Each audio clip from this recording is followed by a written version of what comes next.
also from the SICUS.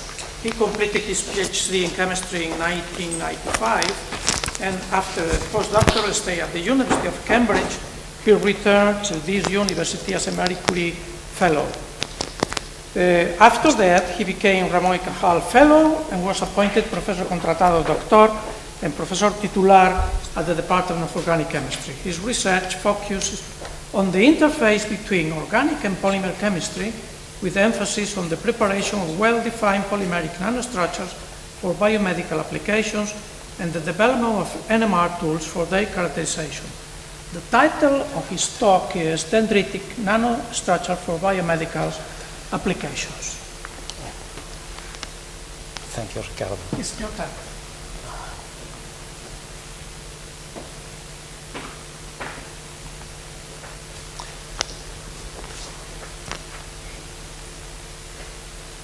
Okay, thank you, Ricardo, for your introduction. Can you hear me? It's okay? Okay. What I would like to start thanking the organizers for giving me this opportunity and also for organizing this symposium, where I hope it will be the seed for future collaborations between THEMUS and CICUS.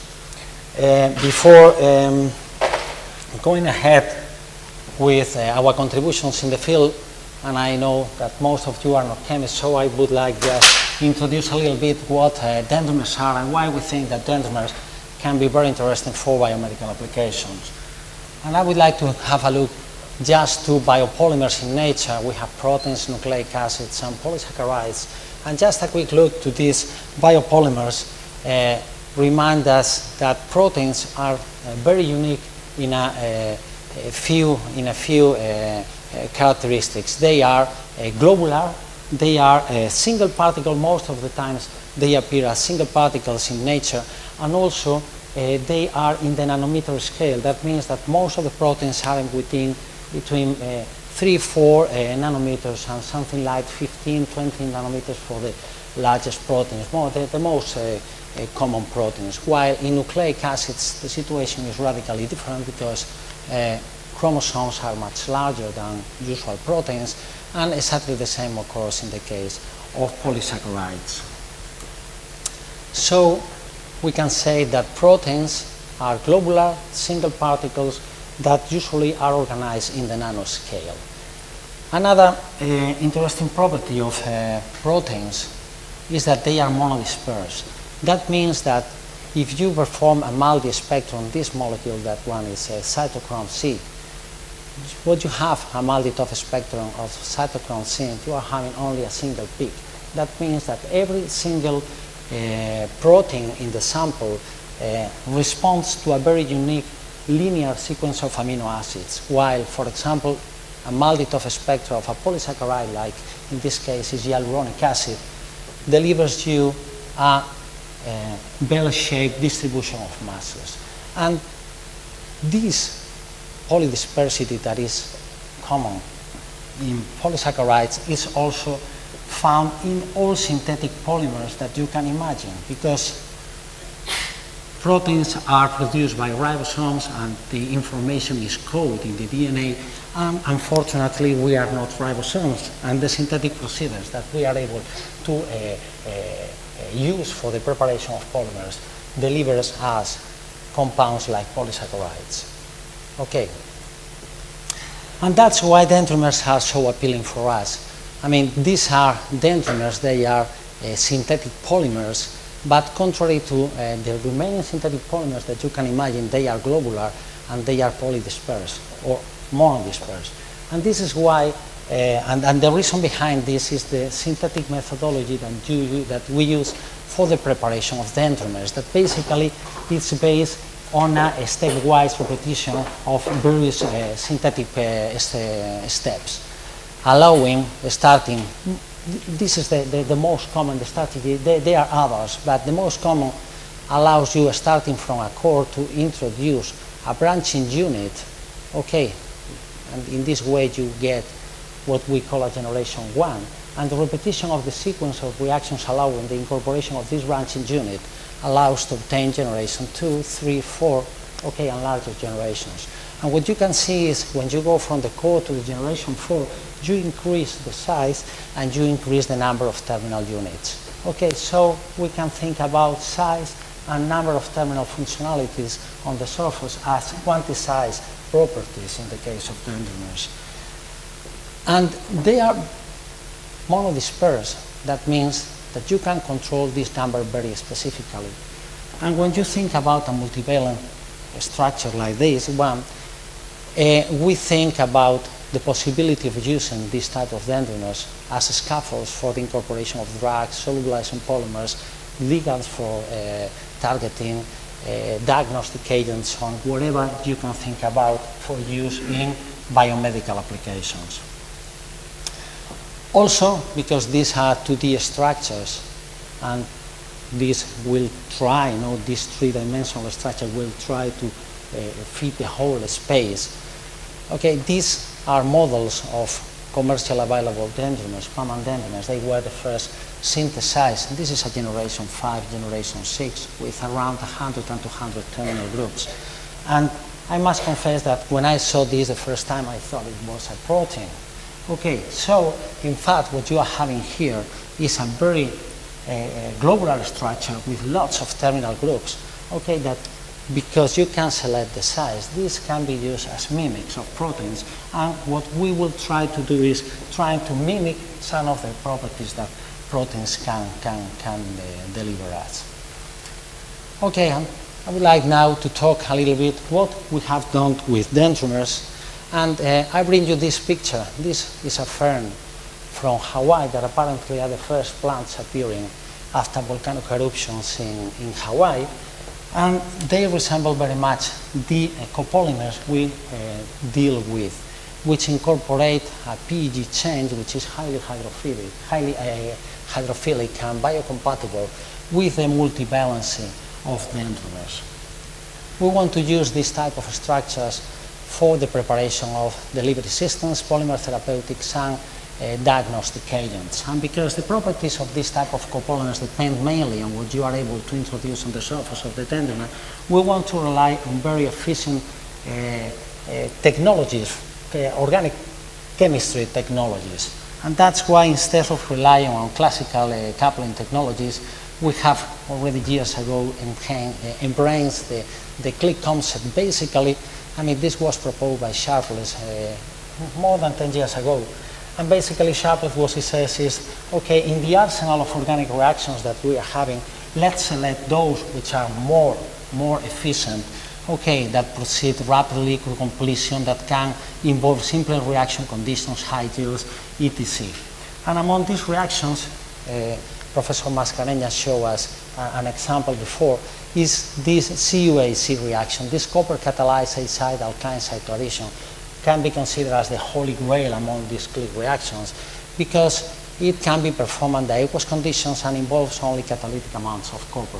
For those of you who are not chemists, also it's very important to know that azides and alkynes need no protection, and you can carry azides and alkynes through a whole synthetic sequence without protection of anti-protections. For a variety of reasons that I'm not going to go in detail, we select azides to be localized on the surface of our dendrimer, and we select this type of what we call GATG dendrimers because of the Gallic Acid-Triethylene Glycol arms. And what I can tell you is that we can prepare this repetition unit in batches larger than 100 grams nowadays with high yields. Okay, with access to large quantities of this repetition unit and starting with PEGs of different molecular weights and architectures, we have been able to prepare copolymers of generation 1, 2, 3, and even 4, where you can select the number of terminal azides from 3 to 81 in this case. Also, unpegylated dendrimers can be prepared with gallic acid core or difunctionalized or trifunctionalized core in high yields. And I mean, as you can see here, you can select different generations, different cores, and up to 243 of these terminal azides have been included, and we have the multi-spectra, so you can trust that this is real an organic chemical, an organic chemistry that is working fine and with monodispersity. Okay, with all these dendrimers with different architectures and generations, we have tried their functionalization, taking advantage of these terminal azides through this copper catalyzed reaction with different ligands, and the functionalized dendrimers have found application for the preparation of micelles and gene therapy. We have done also some studies on the dynamics of these dendrimers by NMR. We have also attached several gadolinium contrast agents for the preparation of macromolecular contrast agents. In collaboration with a couple of groups, we have studied the interaction of these dendrimers with several proteins, and also we have studied the interaction, or we have used glycodendrimers derived from these GATG dendrimers as tools for studying the multivalent carbohydrate-receptor interaction. And I would like to comment a little bit on these applications. One of the first goals that we tried was the preparation of anionic dendrimers, because in general they can be considered as mimetics of glycosaminoglycans, and also they can be used as building blocks for the preparation of electrostatic complexes. At the time that we started working on this, there were no procedures allowing the complete functionalization of dendrimers with anionic groups, and so we thought that it would be very interesting to try these conditions, because as I mentioned before, the aqueous conditions allowing the solubilization of the starting dendrimer and the functionalized dendrimer were very interesting for us. And the reaction worked very nicely with different generations, with and without PG, sulfates, sulfonates, carboxylates. And I would like to draw your attention to this compound carrying here along. This is a really long PEG of 5,000 molecular weight, because we wanted to use this compound for the preparation of polyion complex micelles. Polyion complex micelles are interesting delivery systems that were originally reported by CuAAC and Kavanagh, and are formed by electrostatic interaction between block copolymers carrying a polyanion and polycation. They have really interesting properties, but one disadvantage is that they are really unstable to salt, because to sodium chloride, 150 millimolar sodium chloride, because salt is able to screen this electrostatic interaction. And based on a previous experiment by CuAAC in the area of the photodynamic therapy, we thought that it would be interesting to check whether this type of compounds could increase the stability of pig micelles because of the rigidity of the dendritic block. And that was one of the first works by Anna Sousa. And what you can see here is that the micelles are really nice. They have a size of around 25 nanometers with a low polydispersity, much lower than that nowadays. And they are quite stable, even they can beam, freeze dry, and resuspend. And we have been working on that. Marco, Silvia, and Noelia, they have been working on that during the last year and a half in order to grant these micelles with pH sensitivity.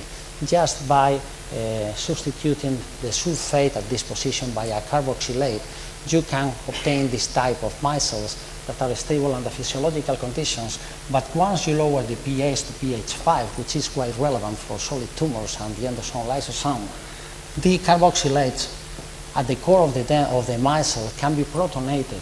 So this electrostatic interaction never occurs again. I mean, in this case, we are using as the counter-ion poly-L-lysine, and in this case, if we are using here amino groups, which will be protonated under physiological conditions, and as a counter-ion here, we are using polyglutamic acid.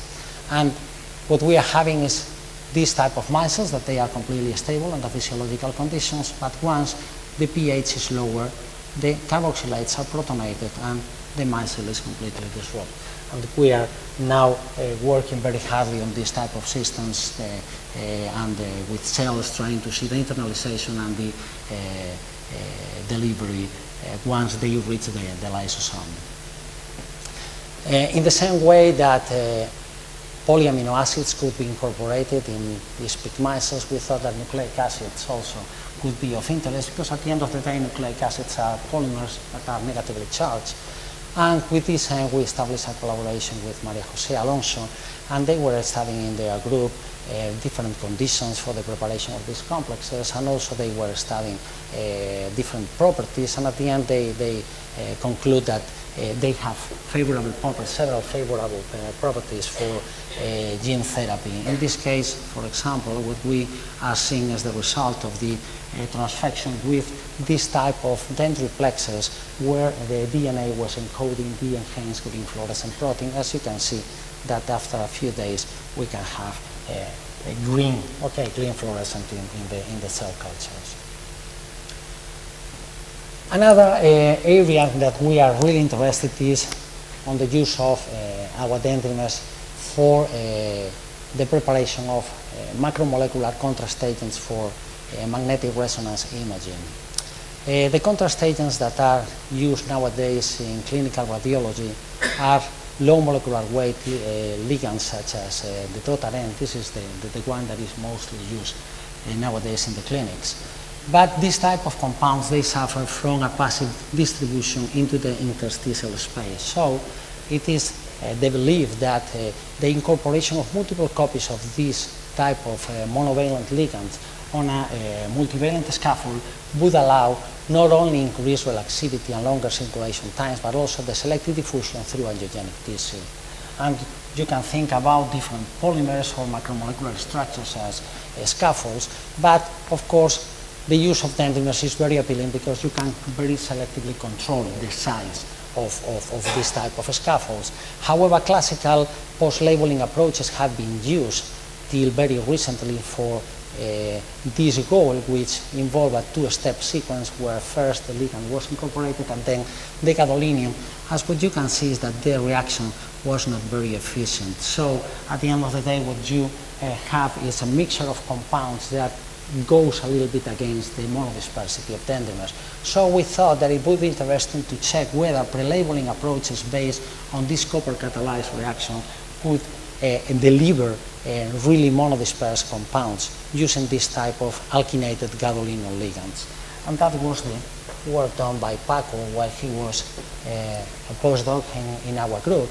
And he was able to incorporate up to, in this case it's 9 of these ligands, but he was able to incorporate up to 27 of these gadolinium ligands. And what we see here is the effect of the number of ligands on the relaxivity, which is the magnitude that is giving us the contrast, the contrast in the imaging. And what we see is that the relaxivity increases a lot. This is the molar relaxivity.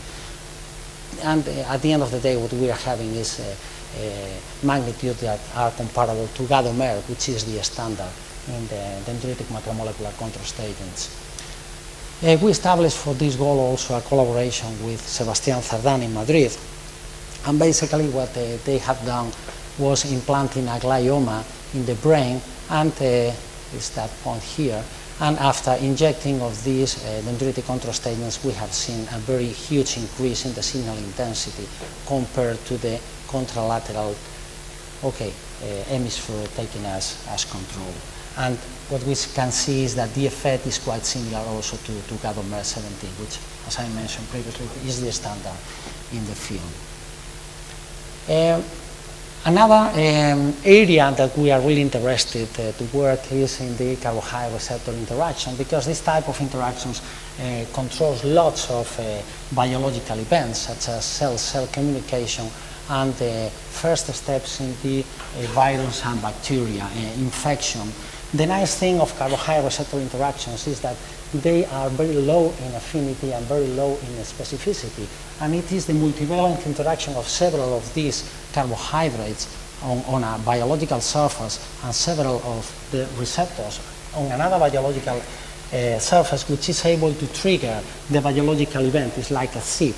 Okay, so the monovalent interaction is not working, but the multivalent interaction increases the affinity and the specificity very much. So in this way, the preparation of multivalent glycosides, it's very interesting in order not only to trigger but also to inhibit carbohydrate receptor interactions. And at the time that we will start working on that, there were no procedures for the incorporation of several copies, of multiple copies of unprotected carbohydrates on the surface, not even of dendrimers, but also polymers in general. So we thought that it would be interesting to check whether this click chemistry could allow the incorporation of different unprotected carbohydrates. And what we can see here is that up to 27 in this case, we can obtain much larger structures at this moment, were perfectly introduced on the surface of dendrimers. And with all these dendrimers prepared with a very specific number of sugars and very specific size, we thought that it would be interesting to use them as tools for studying multivalent carbohydrate-receptor interactions. And with this aim, we select this technique, which is the surface plasmon resonance, which basically what allows you is to monitor in real time the interaction between ligands and receptors. One of them is attached to a gold chip, and what you can measure is this type of sensograms where you can see the association and the dissociation, and to translate this in affinity and kinetics. At the time that we were starting working on that, we were very lucky that Eva Muñoz knocked on our door, because she's a real expert in the field, and with her help we have been able to do this type of studies. Basically the idea is that most of lectins are bound to biological surfaces, so the determination of the affinity of this type of carbohydrate lectin, a lectin is a protein that recognizes carbohydrates, usually is performed in solution through several techniques. But in this way, you are losing one source of multivalency, which is the fact that this type of lectins are clustered. That means that you are having several copies of these lectins on a biological surface, and this type of clustering is itself a source of multivalency that you are losing if you are performing this type of experiments in solution.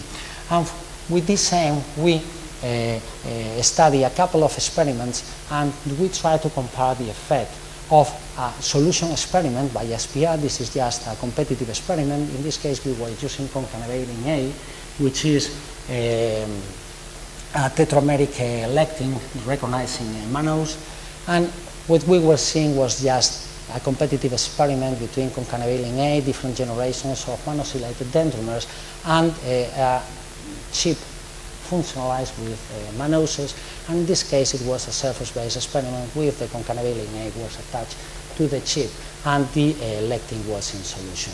Here what we are seeing is that the relative affinity does not increase when we go from generation 2 to generation 3. That means that any single of these mannoses in a generation 2 dendrimer and generation 3, it's working exactly the same. However, when you go to the surface-based experiments, we see a really huge increase in the relative affinity.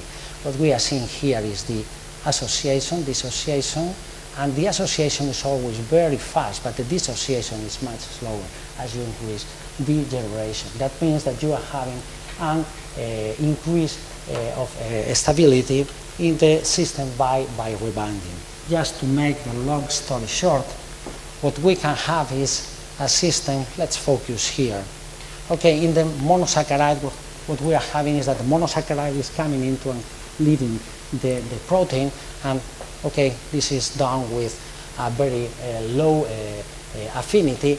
Once you locate several copies of this monosaccharide on a lectin, on a dendrimer, the affinity increases 2 orders of magnitude, because the dendrimer, once coming into the lectin and goes out, there is a huge increase of mannose concentration on the surroundings of the lectin surface, allowing a faster incorporation of this dendrimer on that lectin or a neighboring lectin. So you have what is called a statistical effect, increase in affinity by a statistical effect.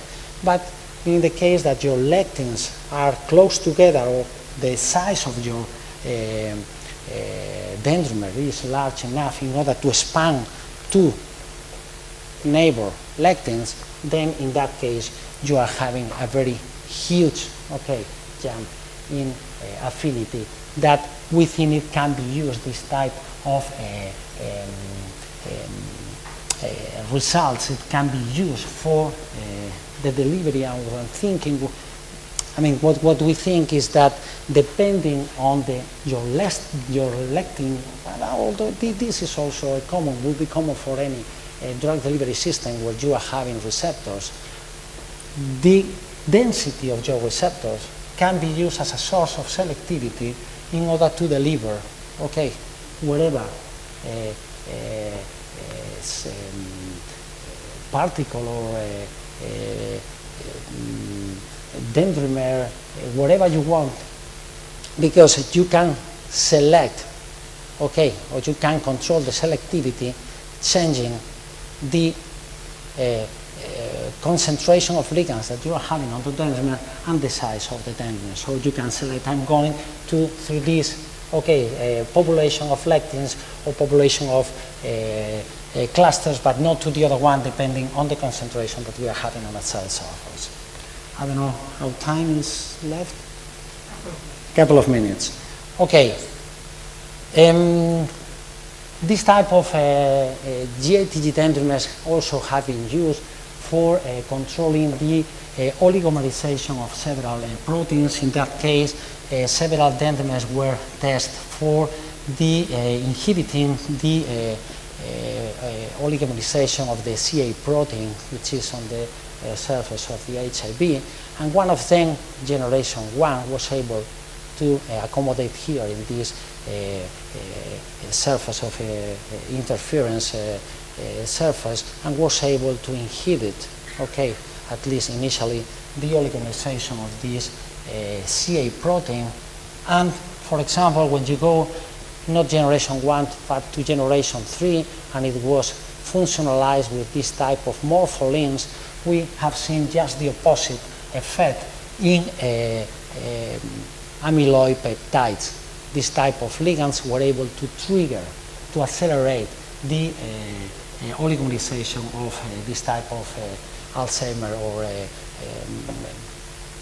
Alzheimer amyloid peptides, which we think it's very interesting because it has been already demonstrated that more toxic structures in this type of oligomerization are not the initial peptides or the final fibrils, but the intermediates. And we have seen here that the toxicity of this type of peptides is reduced when we increase in the medium the concentration of this type of dendrimers. The last application that I would like to comment relates to an internalization and trafficking study that has been done in collaboration with Lorenzo Albertazzi at Pisa. We were very interested in see the effect of different ligands with different properties, physicochemical properties, biological properties on the surface of our dendrimers for just controlling the selectivity of internalization in different cell types. And for example, what we have is introduced positive ligands, neutral ligands, anionic ligands, RGD peptides or carbohydrates. And what we have seen is that cationic dendrimers are internalized very efficiently, while anionic and neutral dendrimers not. We have studied the internalization by endocytosis with different markers. For example, dendrimers incorporating RGD peptides are internalized very efficiently in HeLa cells because they express high levels of integrins, but not in NCF7 that do not express high levels of integrins. And we have used all this information for the preparation of a prototype of a drug delivery system for the selective release of drugs and the lysosomes. Basically here what we have done is to prepare a double fluorescently labeled dendrimer where the positive charges of the amines allows the internalization. Here we are having an FITC. With the aim of this FITC we can follow the internalization and the trafficking inside the cell of the system, and this coumarin is attached, okay, to the structure through a hydrazone, which is a pH-sensitive linker that at pH 5 is being cleaved. And what we are seeing here is that we are having initial colocalization of the green and the blue because of the of the coumarin, but as time goes, what we see is that the increase in the fluorescence of the blue and the loss in the colocalization means that this bond is cleavage, and that the AMCA is released from the lysosome while the dendrimer stays inside. What we can think it can be used for the future improvement in order to obtain systems for the selected delivery at the lysosomes. Okay, just the summary. GATG dendrimers are very nice, and we can functionalize them. I think I'm really short in time, so let's go to the acknowledgements. First of all, to Ricardo Riguera, who has co-supervised all this work, to all the people who have been involved in the work, you have seen their pictures, and to all our collaborators and the agencies giving us the money, and to all of you for your kind attention. Thank you.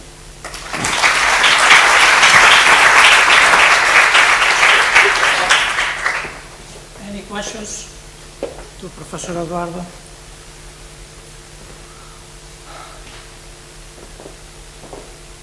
I thought dendrimers were more appealing. Everybody is waiting for the coffee. So for the gadolinium, I'm wondering if you have done in vivo studies, because I think the smaller GDDOA, it goes to the kidney. Sorry, it goes to the kidney, right? And there's kidney toxicity of the, I don't know if you're familiar. We have not. But I'm wondering with your system if you have, if it, maybe because of the molecular weight, you can control where it gets cleared? Yeah, I mean, the molecular weight can control, and we have, I mean, there were shown sizes. We can control at this moment the size in between a few angstroms to 9 nanometers. And also what I think it is not only a question of size, but probably what you are able to decorate, the surface, also probably the biodistribution is quite controlled by the functionality on the surface.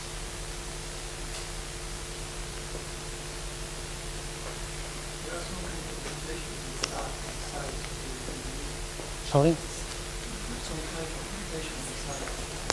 A kind of? Limitation. Oh, this is an old... this.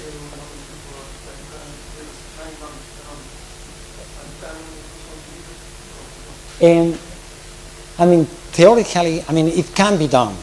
But sometimes the problem that we are having in order to go to larger generations is the solubility of the systems. It's difficult to control the solubility. I mean, there are a few years ago it was a hard debate on whether the dendrimers, you could grow dendrimers, not to the infinitum, or if there is any limit. I think that physically there is not a limit. There is not a variation in the internal density, and we have some work on that. I was not out to comment. There is no, in my opinion, a limit regarding the density distribution inside the dendrimer. So, in my opinion, you could grow dendrimers of the size, in principle, that you want. There is one problem regarding the efficiency of the chemistry that you can use, ensuring the whole functionalization of the surface, and also I think the problem related to the solubility. We have obtained those with 243, it was number of terminal groups, but when we have tried to go larger, to larger dendrimers, it didn't work. So you have to incorporate. No. I think it's not a question of that.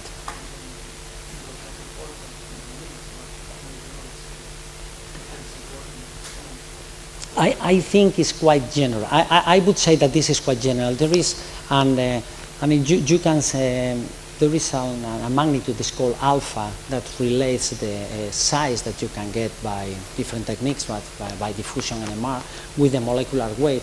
And what we have seen in the literature is that most of dendrimers have an alpha of 0.33, and also you can get this type of numbers by Sands and Sachs. What means to me that there is no physically a limit. there was a work, I mean, the first work on theoretical calculations with dendrimers was done by the James. And he was, because, I mean, he's a Nobel Prize, and he was predicting that there would be a limit, no, in the growing of dendrimers. And I think that because it was the first paper and because he is a Nobel Prize, everybody was following what the James was saying, but I think it's not true. Okay, thank you Eduardo, for that talk. Okay. We have now a coffee break. Please, at 12:15, we should start next. Okay? 12:15. No. No, estaba... No, es que estaba yo al final, macho.